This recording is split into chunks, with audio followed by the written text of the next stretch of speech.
Be ready. 5 seconds.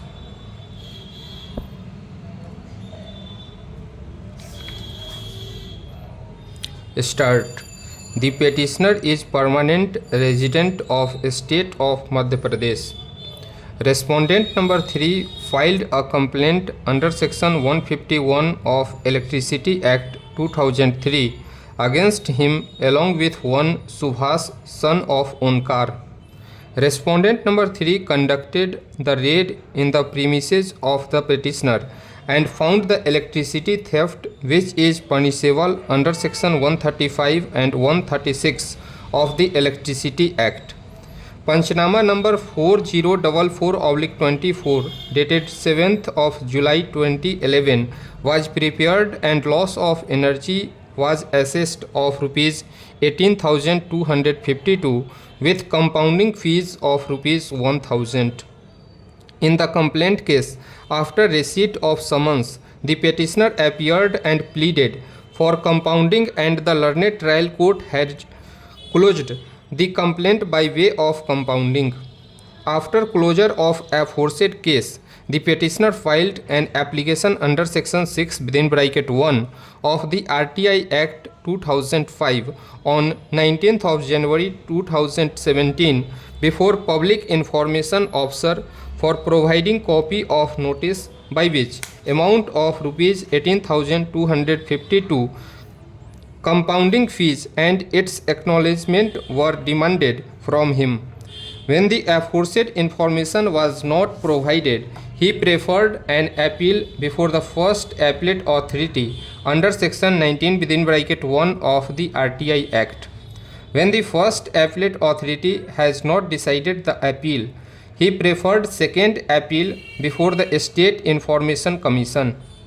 On 25th of June 2019, Shri Vinod Tiwari, Assistant Engineer Public Information Officer, appeared and submitted that the information has already been made available before the appellate court and notice was issued to the petitioner on 25th of May 2017 to collect the information. By the order dated 25th of June 2019, the State Commission has disposed of the appeal by directing the Public Information Officer to provide the information to the petitioner within 15 days by post and closed the matter. According to the petitioner, by the letter dated 17th of August 2019, the Public Information Officer has provided the wrong information and thereafter he has again made representation to the State Information Commission demanding compensation of rupees 50,000, and now he is before this court by way of this petition.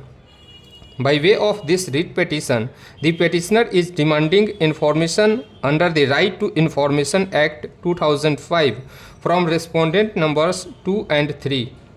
The State Information Commission has already passed the order in favor of the petitioner on 25th of June 2019. If there is non-compliance or improper compliance of the aforesaid order, the petitioner is having remedy under section 20 of the RTI Act to approach before the State Information Commission. This court cannot act as an executing court for compliance of order passed by the State Information Commission. Even otherwise, the petitioner did not raise any objection before the special judge at the time of compounding of the offence that no notice was served upon him under section 126 of the Electricity Act demanding the fine amount and electricity charges. He himself entered into the compromise with the respondents and a special judge has closed the case. Now he is making allegation that the respondents falsely implicated him in the case as no notice of demand was issued to him. Once the petitioner has taken the advantage of compounding and got the matter closed against himself, now he is stopped from alleging that the wrong facts have been mentioned in the complaint. Stop.